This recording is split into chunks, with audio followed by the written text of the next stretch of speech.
Hello guys, welcome to government job Sarathi. ఈరోజు అయితే మన ఛానల్లో ఫీమేల్కి సంబంధించిన పోస్టులు ఇప్పుడు రీసెంట్గా ఏది అప్లికేషన్ నడుస్తుంది మరియు దాంట్లో ఏ పోస్టులు ఎన్ని పోస్టులు ఉన్నాయనేది టోటల్గా మీకైతే చెప్తానన్నమాట. 4 నోటిఫికేషన్లలో మీకైతే ఫీమేల్కి సంబంధించిన నోటిఫికేషన్ ఏమేమి ఉంది, దాంట్లో వేకెన్సీస్ ఎన్ని ఉన్నాయనేది మీకైతే ఇందులో ఎక్స్ప్లెయిన్ అయితే చేస్తాను. దాన్ని బట్టి మీరైతే ఏ దానికి ఇష్టపడతారో దాన్ని అప్లికేషన్ అయితే చేసుకోవచ్చు. మీకు సంబంధించిన మీ కేటగిరీకి సంబంధించిన నోటిఫికేషన్ కూడా ఇందులో ఉండొచ్చు. కాబట్టి మీరైతే వీడియోని లాస్ట్ వరకు చూడండి, స్కిప్ చేయకండి. మరియు లాస్ట్ వరకు చూసి ఛానల్ని సబ్స్క్రైబ్, లైక్ చేసి షేర్ చేయడానికి అయితే ప్రయత్నించండి. ఇక్కడ చూసుకోవచ్చు, ఫస్ట్ వన్ చూసుకోవచ్చు. ఫస్ట్ వన్ దాంట్లో ఏకలవ్య మోడల్ రెసిడెన్షియల్ స్కూల్ మీకు తెలుసు కదా, ఏదైతే గురుకుల ఉంటుందో, ఎస్టీ వాళ్ళకి సంబంధించి గురుకుల ఉంటుందో అందులో నోటిఫికేషన్ వచ్చిందనమాట. ఏకలవ్య మోడల్ రెసిడెన్షియల్ స్కూల్లో ఆ నోటిఫికేషన్లో చూసుకున్నట్లయితే టీజీటీకి సంబంధించిన పోస్టులు వచ్చాయి మరియు దాంతోపాటు పీజీటీకి సంబంధించిన పోస్టులు అయితే రావడం జరిగింది. ఏజ్ చూసుకున్నట్లయితే 35 ఏజ్ అనేది టీజీటీకి సంబంధించి ఉండాలి. ఇందులో క్వాలిఫికేషన్ ఏం అవసరం ఉంటుందంటే బ్యాచిలర్ డిగ్రీ, ఇక్కడ చూసుకోవచ్చు, బ్యాచిలర్ డిగ్రీ ప్లస్ బీఈడి రెండు కలిపి మీ దగ్గర ఉంటే మాత్రం మీరు టీజీటీకి అప్లై చేసేయచ్చు అనమాట. దాని తర్వాత మీ దగ్గర ఒకవేళ బ్యాచులర్ డిగ్రీ ప్లస్ బీఈడి లేకపోతే ఇంటిగ్రేటెడ్ బీఈడి ఉంటుంది కదా, ఇంటిగ్రేటెడ్ బీఈడి అది మీరు అప్లికేషన్ అయితే చేసుకోవచ్చు. ఇంటిగ్రేటెడ్ బీఈడి ఎవరైతే చేసి ఉంటారో దాన్ని మీరు అప్లికేషన్ చేసుకోవచ్చు. దాంతోపాటు మీరు ఒకవేళ ఇంటిగ్రేటెడ్ బీఈడి లేకపోయినా కూడా సీటెట్ ప్లస్ పేపర్ 2 ఎవరైతే చేసి ఉంటారో దాన్ని కూడా మీరు అప్లికేషన్ చేసుకోవచ్చు. నంబర్ ఆఫ్ పోస్ట్ గురించి మనం మాట్లాడినట్లయితే 3962 పోస్టులు ఉన్నాయి. అంటే 3962 అంటే దాదాపుగా 4,000 పోస్టులు అయితే మీకు కలిగి ఉంది. అదే పీజీటీకి కలిగి చూసుకున్నట్లయితే 40 ఏజ్ అనేది 40 వరకు కలిగి ఉండాలి. అదే పోస్ట్ గ్రాడ్యుయేషన్ ప్లస్ బీఈడి కలిగి ఉంటే చాలన్నమాట. దీనికి 1500, దాదాపుగా 40 తక్కువ 1500 పోస్టులు అయితే ఇవ్వడం అయితే జరిగింది. మరియు ఏజ్ రిలాక్సేషన్ గురించి మాట్లాడినట్లయితే ఫీమేల్ గురించి 10 years ఏజ్ రిలాక్సేషన్ ఉంటుంది. అంటే 10 years వరకు మీరు అప్లికేషన్ అయితే చేసుకోవచ్చు. ఇప్పుడు టీజీటీకి 35 years ఏజ్ ఉందనుకో, దానికి ప్లస్ 10 చేస్తే మీకు ఎంత వస్తుందో అంత మీరైతే అప్లికేషన్ చేసుకోవచ్చు అనమాట. దాంతోపాటు ఎస్సీ ఎస్టీకి సంబంధించి 5 years ఏజ్ రిలాక్సేషన్ కూడా ఉంటుంది. దీన్ని మీరు గ్రహించవచ్చు. ఒకవేళ ఎస్సీ ఎస్టీ ఉండి కూడా మహిళలు అయి ఉంటే మాత్రం 15 years కలిగి వస్తుంది. అంటే కేటగిరీ ప్లస్ ఫీమేల్ రెండు కలిగి 15 years అయితే వాళ్ళకు రావడం జరుగుతుంది. అదేవిధంగా ఇక్కడ చూసుకుంటే ఓబీసీకి సంబంధించింది. ఓబీసీ అనేది 3 years ఏజ్ రిలాక్సేషన్ కలిగి ఉంటే సరిపోతుంది. అదే పోస్టుల గురించి మనం మాట్లాడినట్లయితే ఏ పోస్టులు ఏమి ఉన్నాయనేది చూసుకున్నట్లయితే ఇక్కడ పోస్ట్ హాస్టల్ వార్డెన్ ఒకటి ఉంది, దాంతోపాటు జేఎస్ఏ ఒకటి ఉంది, దాంతోపాటు ఫీమేల్ స్టాఫ్ నర్స్ చెప్పాను కదా, ఫీమేల్ స్టాఫ్ నర్స్ కూడా ఉంది, ల్యాబ్ అటెండెంట్ కూడా ఉంది, దాంతోపాటు అకౌంటెంట్ కూడా ఉంది. ఇది చూసుకోవచ్చు. ఇన్ని వేకెన్సీస్ అయితే, ఇన్ని పోస్టులలో వేకెన్సీస్ అయితే మీకు రావడం జరిగింది.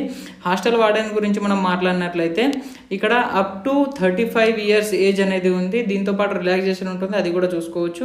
దాని తర్వాత క్వాలిఫికేషన్ గురించి మాట్లాడినట్లయితే ఎవరైతే బ్యాచులర్ డిగ్రీ కలిగి ఉంటారో, జస్ట్ బ్యాచులర్ డిగ్రీ కలిగి ఉంటారో హాస్టల్ వార్డెన్కి మీరైతే అప్లికేషన్ చేసుకోవచ్చు. ఒకవేళ మీ దగ్గర బ్యాచులర్ డిగ్రీ లేకుంటే మాత్రం మీరు 4 years of integrated course of regional college of educational NCERT ఎవరైతే 4 years ఇంటిగ్రేటెడ్ కోర్స్ కలిగి ఉంటారో రీజనల్ కాలేజ్లో వాళ్ళు కూడా అప్లికేషన్ చేసుకోవచ్చు. అదే 635 పోస్టులు అయితే ఇవ్వడం జరిగింది వాళ్ళకు. 635 పోస్టులు ఇది హాస్టల్ వార్డెన్కి సంబంధించిన పోస్టులు. అదే జేఏసీకి సంబంధించిన పోస్టులు చూసుకున్నట్లయితే అప్ టు 30 years ఉంటుంది. 30 years వరకు మీరు అప్లికేషన్ అయితే చేసుకోవచ్చు విత్ ఏజ్ రిలాక్సేషన్.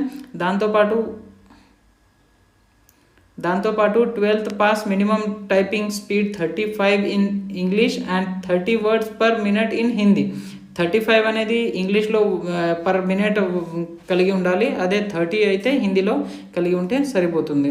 దీనికి 228 పోస్టులు అయితే ఉన్నాయి. అదే ఫీమేల్ స్టాఫ్ నర్స్కి చూసుకున్నట్లయితే బీఎస్సీ హ్యాండ్స్లో నర్సింగ్ కలిగి ఉన్నట్లయితే మాత్రం వాళ్ళు అప్లికేషన్ చేసుకోవచ్చు. అదే రెగ్యులర్ కోర్స్ గురించి దాంతోపాటు ఒకవేళ మీ దగ్గర బీఎస్సీ హ్యాండ్స్ లేకపోతే మాత్రం మీరు రెగ్యులర్ కోర్స్ బీఎస్సీ నర్సింగ్ కూడా చేసి ఉంటే సరిపోతుంది. వాళ్ళకు 550 పోస్టులు అయితే ఉన్నాయి.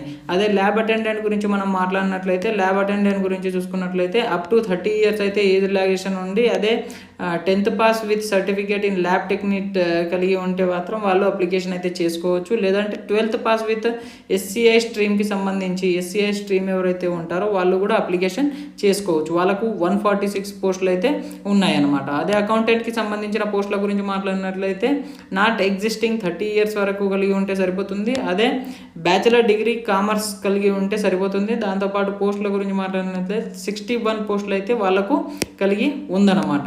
దాని తర్వాత ఎగ్జామ్ ప్యాటర్న్ గురించి మనం మాట్లాడినట్లయితే టైర్ 1 ఎగ్జామినేషన్ ఉంటుంది. దాని తర్వాత టైర్ 2 ఎగ్జామినేషన్ ఉంటుంది. Hostel warden, nurse staff tier 1 paper and ఏదైతే హాస్టల్ వార్డెను నర్స్ స్టాఫ్ పోస్టుల ఎగ్జామ్ ప్యాటర్న్ ఏదైతే పేపర్ 1 ఉంటుందో అది ఇద్దరికి సేమ్ ఉంటుంది అనమాట. సిలబస్ ప్యాటర్న్ అనేది సేమ్ ఉంటుంది. 1/3 నెగిటివ్ మార్క్ అయితే ఉంటుంది, అది ఒకటి చూసుకోవచ్చు. దాని తర్వాత శాలరీ గురించి మాట్లాడినట్లయితే 18,000 నుంచి స్టార్ట్ అయ్యి దాని తర్వాత 2,09,000 వరకు మీ శాలరీ అయితే పెరిగే అవకాశం అయితే ఉంటుంది. అప్లికేషన్ డేట్ గురించి మనం మాట్లాడినట్లయితే అప్లికేషన్ డేట్ ఇక్కడ చూసుకోవచ్చు. 19 సెప్టెంబర్ 2025 19 సెప్టెంబర్ నుంచి ఆల్రెడీ స్టార్ట్ అయిపోయింది. అదే 23 అక్టోబర్ వరకు మీరైతే అప్లికేషన్ చేసుకోవచ్చు అనమాట. ఇక్కడ చూసుకోవచ్చు ప్రైమరీ టీచర్ రిక్రూట్మెంట్ గురించి 2025కి సంబంధించిన నోటిఫికేషన్ ఇది. ఈ నోటిఫికేషన్ అప్లికేషన్ స్టార్ట్ అనేది 17 సెప్టెంబర్ నుంచి ఆల్రెడీ స్టార్ట్ అయిపోయింది. అదే 16 అక్టోబర్ వరకు మీరైతే అప్లికేషన్ చేసేయచ్చు అనమాట. దాని తర్వాత చూసుకున్నట్లయితే వేకెన్సీస్ గురించి మాట్లాడితే వేకెన్సీ అనేది ప్రైమరీ టీచర్స్ వేకెన్సీ సంబంధించింది. ఎడ్యుకేషనల్ డిపార్ట్మెంట్ నుంచి అయితే ఈ పోస్టులు అయితే రావడం జరిగింది. పోస్ట్ నేమ్ అనేది అసిస్టెంట్ డిపార్ట్మెంట్కి సంబంధించిన పోస్ట్ ఉంటుంది. అదే పోస్టులు ఎన్ని ఉన్నాయనేది చూసుకున్నట్లయితే పోస్టులు 1,180 పోస్టులు అయితే కలిగి ఉన్నాయన్నమాట. 1,118 ఆన్లైన్ ద్వారా మీరు అప్లికేషన్ అయితే చేసుకోవచ్చు. ఆల్ ఇండియా నుంచి మేల్ అండ్ ఫీమేల్ ఎవరైనా అప్లికేషన్ చేసుకోవచ్చు. మినిమం ఏజ్ 18 ఇయర్స్ కలిగి ఉండాలి. అదే మ్యాక్సిమం ఏజ్ అనేది 30 ఇయర్స్ కలిగి ఉంటే సరిపోతుంది. దాని తర్వాత ఏజ్ రిలాక్సేషన్ అనేది as per rule Indian rule ప్రకారం ఏజ్ రిలాక్సేషన్ కలిగి ఉంటే సరిపోతుంది. మరియు శాలరీ చూసుకున్నట్లయితే 35,000 నుంచి స్టార్ట్ అయ్యి 1,12,000 వరకు మీరైతే శాలరీ ఈజీగా గెయిన్ చేయడానికి అవకాశం అయితే ఉంటుంది. ఇక్కడ చూసుకోవచ్చు. మిగతా విషయాలు మీరు నోటిఫికేషన్లో కూడా చెక్. అదే మీరు సెలక్షన్ ప్రాసెస్ గురించి మనం మాట్లాడినట్లయితే రిటర్న్ టెస్ట్ ఉంటుంది. దాని తర్వాత ఫస్ట్ రిటర్న్ టెస్ట్ ఉంటుంది, దాని తర్వాత ఇంటర్వ్యూ ఉంటుంది, దాని తర్వాత డాక్యుమెంట్ వెరిఫికేషన్ అనేది ఉంటుందన్నమాట. రిటర్న్ టెస్ట్ అయిపోయిన తర్వాత ఇంటర్వ్యూ తర్వాత డాక్యుమెంట్ వెరిఫికేషన్ మీరైతే సెలక్షన్ జరిగిపోతుంది. అదే క్వాలిఫికేషన్ గురించి మనం మాట్లాడినట్లయితే candidate should have passed 12th only 12th class pass అయి ఉంటే మాత్రం మీరు అప్లికేషన్ అయితే చేసుకోవచ్చు ఈ ప్రైమరీ టీచర్కి సంబంధించిన పోస్ట్కి. దాని తర్వాత మీ యొక్క ఇంపార్టెంట్ డాక్యుమెంట్ గురించి మనం మాట్లాడినట్లయితే ఫోటోగ్రాఫ్ అవసరం ఉంటుంది, సిగ్నేచర్ అవసరం ఉంటుంది, దాని తర్వాత ఆధార్ కార్డ్ అవసరం ఉంటుంది, ఎడ్యుకేషనల్ సర్టిఫికేట్ అవసరం ఉంటుంది, కాస్ట్ సర్టిఫికేట్ కూడా అవసరం ఉంటుంది, ఏజ్ ప్రూఫ్ అవసరం ఉంటుంది. మిగతా విషయాలు మీరు నోటిఫికేషన్లో చెక్ చేసేయచ్చు. ఏజ్ ప్రూఫ్కి సంబంధించిన విషయం ఏంటంటే మీ యొక్క బర్త్ సర్టిఫికేట్ ఉన్నా పర్లేదు, లేదంటే మీ యొక్క 10th మెమో ఉన్నా కూడా పర్లేదు, దాన్ని ఏజ్ ప్రూఫ్ కిందికి వాళ్ళు పరిగణలోకి తీసుకుంటారనమాట. దాని తర్వాత నోటిఫికేషన్ ఆర్ఆర్బి ఎన్టీపీసీకి సంబంధించిన నోటిఫికేషన్ ఇక్కడ చూసుకోవచ్చు. ఇందులో కూడా మహిళలకు చాలా పోస్టులు అయితే ఇవ్వడం జరిగింది. ఆర్ఆర్బి ఎన్టీపీసీకి సంబంధించిన పోస్టులు చూసుకున్నట్లయితే మనం ఆర్ఆర్బి ఎన్టీపీసీ వేకెన్సీస్కి సంబంధించింది ఆర్గనైజేషన్ అనేది రైల్వే రిక్రూట్మెంట్ బోర్డ్ ఏదైతే ఆర్ఆర్బి ఉంటుందో దానికి సంబంధించింది.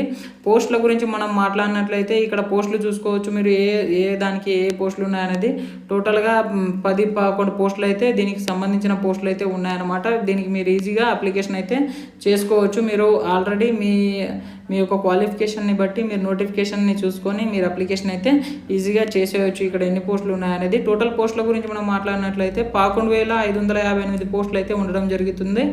అప్లై మోడ్ అనేది ఆన్లైన్ ద్వారా మీరు అప్లికేషన్ చేసుకోవచ్చు. దాని తర్వాత ఆల్ ఇండియా నుంచి మేల్ అండ్ ఫీమేల్ ఎవరైనా అప్లికేషన్ చేసుకోవచ్చు. దాని తర్వాత ఏజ్ లిమిట్ చూసుకున్నట్లయితే 18 ఇయర్స్ అనేది మినిమం ఉండాలి, మ్యాక్సిమం అనేది 36 ఇయర్స్ ఉండాలి, అదొకటి గ్రహించండి. దాని తర్వాత ఏజ్ రిలాక్సేషన్ కూడా ఇండియన్ గవర్నమెంట్ ప్రకారం ఏజ్ రిలాక్సేషన్ కూడా అప్లికేబుల్ అవుతుంది. ఏదైతే SC STకి 5 ఇయర్స్ ఉంటుంది, OBCకి సంబంధించి 3 ఇయర్స్ ఉంటుంది, అది గ్రహించండి అనమాట. దాని తర్వాత చూసుకున్నట్లయితే ఏ దానికి ఎవరెవరు క్వాలిఫై అవుతారు అనేది చూసుకోవచ్చు. జూనియర్ క్లర్క్ కమ్ టైపిస్ట్కి 12th ఇలా చూసుకోవచ్చు అనమాట. ఇది పోస్టుల ద్వారా మీరు నోటిఫికేషన్ ద్వారా వెళ్ళి మీకు ఏ పోస్ట్కి అయితే మీరు క్వాలిఫై ఉన్నారో అది చూసుకోవచ్చు, లేదంటే ఇక్కడ కూడా చూసుకోవచ్చు. దీన్ని బట్టి మీరు అయితే అప్లికేషన్ చేసేయచ్చు. ఒకవేళ 12th పాస్ ఉంటే 12th పాస్ది, లేదంటే గ్రాడ్యుయేషన్ పాస్ ఉంటే గ్రాడ్యుయేషన్ పాస్ది అప్లికేషన్ అయితే మీరు ఈజీగా చేసేయచ్చు. అదే అప్లికేషన్ ఫీజు గురించి మనం మాట్లాడినట్లయితే 500 అనేది ఓబీసీ వాళ్ళకు, జనరల్ వాళ్ళకు ఉంటుంది. అదే 250 అయితే ఎస్సీ ఎస్టీ వాళ్ళకు మరియు ఉమెన్స్కి, దాని తర్వాత పీడబ్ల్యూబీడీ వాళ్ళకి అయితే కలిగి ఉంటుంది. ఇది చూసుకోవచ్చు. దాని తర్వాత సెలక్షన్ ప్రాసెస్ చూసుకున్నట్లయితే కంప్యూటర్ బేస్డ్ ఎగ్జామినేషన్ టెస్ట్ 1 ఉంటుంది, దాని తర్వాత 2 ఉంటుంది, దాని తర్వాత స్కిల్ టెస్ట్ ఉంటుంది. ఏదైతే 1 and 2 అయిపోయిన తర్వాత స్కిల్ టెస్ట్ ఉంటుందో ఆ స్కిల్ టెస్ట్ కూడా మీకు కంప్యూటర్ బేస్ ద్వారా జరుగుతుంది. దాని తర్వాత డాక్యుమెంట్ వెరిఫికేషన్ కూడా జరుగుతుంది. డాక్యుమెంట్ వెరిఫికేషన్ అయిపోయిన తర్వాత మెడికల్ టెస్ట్ ఉంటుంది. మెడికల్ టెస్ట్ కూడా మీరు క్వాలిఫై అయిన తర్వాత మీకు డైరెక్ట్గా జాబ్ ఇవ్వడం అయితే జరుగుతుంది. అదే క్వాలిఫికేషన్ చూసుకున్నట్లయితే 10th are equivalent discipline board ఇక్కడ చూసుకోవచ్చు. మీరు 10th సంబంధించి ఏదైతే 10th కంప్లీట్ చేసినా కూడా మీరు అప్లికేషన్ అయితే చేసేయచ్చు, లేదంటే ఐటీఐ కంప్లీట్ చేసినా కూడా మీరు అప్లికేషన్ చేసేయచ్చు. అదే మీ యొక్క డాక్యుమెంట్ చూసుకున్నట్లయితే ఇంపార్టెంట్ డాక్యుమెంట్స్ ఇక్కడ ఫోటోగ్రాఫ్ అవసరం ఉంటుంది, సిగ్నేచర్ అవసరం ఉంటుంది, ఆధార్ కార్డ్ అవసరం ఉంటుంది, ఎడ్యుకేషనల్ సర్టిఫికేట్ అవసరం ఉంది, కాస్ట్ సర్టిఫికేట్ అవసరం ఉంటుంది, ఏజ్ ప్రూఫ్ సర్టిఫికేట్ అవసరం ఉంటుంది, డిజేబిలిటీ సర్టిఫికేట్ ఎవరైతే పీడబ్ల్యూబీడీ ఉంటారో వాళ్ళకైతే డిజేబిలిటీ సర్టిఫికేట్ అయితే అవసరం ఉంటుంది. ఇది చూసుకోవచ్చు. దాని తర్వాత ఇంపార్టెంట్ డేట్స్ గురించి మనం మాట్లాడినట్లయితే ఫస్ట్ వీక్ ఆఫ్ అక్టోబర్లో ఈ అప్లికేషన్స్ అనేది ఇది 4th నోటిఫికేషన్. లాస్ట్ నోటిఫికేషన్ చూసుకోవచ్చు. జీడిఎస్కి సంబంధించిన నోటిఫికేషన్, ఇది రాబోతున్న నోటిఫికేషన్ అనమాట. ఆల్ ఇండియా నుంచి ఇది నోటిఫికేషన్ అయితే రాబోతుంది. జీడిఎస్కి సంబంధించింది ఎవరైతే గ్రామీణ డక్ సేవకు ఉంటుందో దానికి సంబంధించిన నోటిఫికేషన్. ఇక్కడ వేకెన్సీస్ చూసుకోవచ్చు మనం. జీడిఎస్కి సంబంధించిన వేకెన్సీస్ మరియు ఆల్ ఇండియా పోస్టులకు సంబంధించింది ఇక్కడ చూసుకోవచ్చు. పోస్టుల నేమ్ అనేది గ్రామీణ డక్ సేవక్ జీడిఎస్కి మరియు బ్రాంచ్ పోస్ట్ మ్యాన్కి సంబంధించింది ఏదైతే బీపీఎం ఉంటుందో, దాని తర్వాత అసిస్టెంట్ బ్రాంచ్ పోస్ట్ మ్యాన్కు కూడా సంబంధించిన నోటిఫికేషన్ రాబోతుందన్నమాట. దాని తర్వాత టోటల్ పోస్టుల గురించి మనం మాట్లాడినట్లయితే 31,450 పోస్టులు అయితే ఉంది.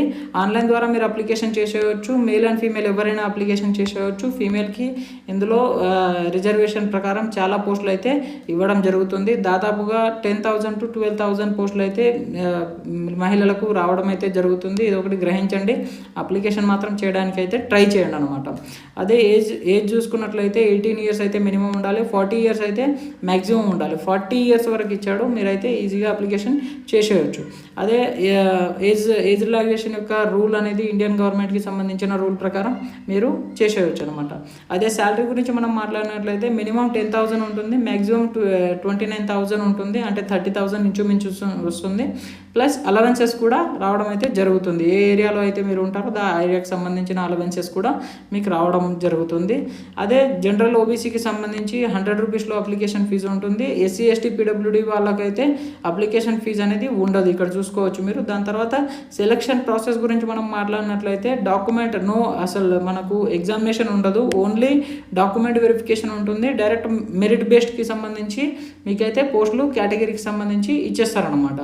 మీ యొక్క పోస్టులకు సంబంధించి ఏదైతే ఇప్పుడు ఫర్ ఎగ్జాంపుల్ మీకు పోస్ట్ ఆఫీస్ ఉందనుకోండి, అక్కడ ఏ పోస్ట్కి సంబంధించి ఏ రిజర్వేషన్కి సంబంధించింది పోస్ట్ వస్తుంది అనేది ముందే లిస్ట్ రిలీజ్ అవుతుంది. దాన్ని బట్టి మీకు సెలక్షన్ అయిపోతుంది. దాని తర్వాత ఎడ్యుకేషనల్ క్వాలిఫికేషన్ గురించి మనం మాట్లాడినట్లయితే 10th పాస్ అయి ఉంటే చాలన్నమాట. 10th పాస్ అయి ఉంటే మీరు అప్లికేషన్ అయితే చేసేయచ్చు ఈజీగా. దాని తర్వాత ఇంపార్టెంట్ డాక్యుమెంట్ గురించి మనం మాట్లాడినట్లయితే ఫోటోగ్రాఫ్, సిగ్నేచరు, ఆధార్ కార్డ్, దాని తర్వాత ఎడ్యుకేషనల్ సర్టిఫికేట్ అవసరం ఉంటుంది, కాస్ట్ సర్టిఫికేట్ అవసరం ఉంటుంది,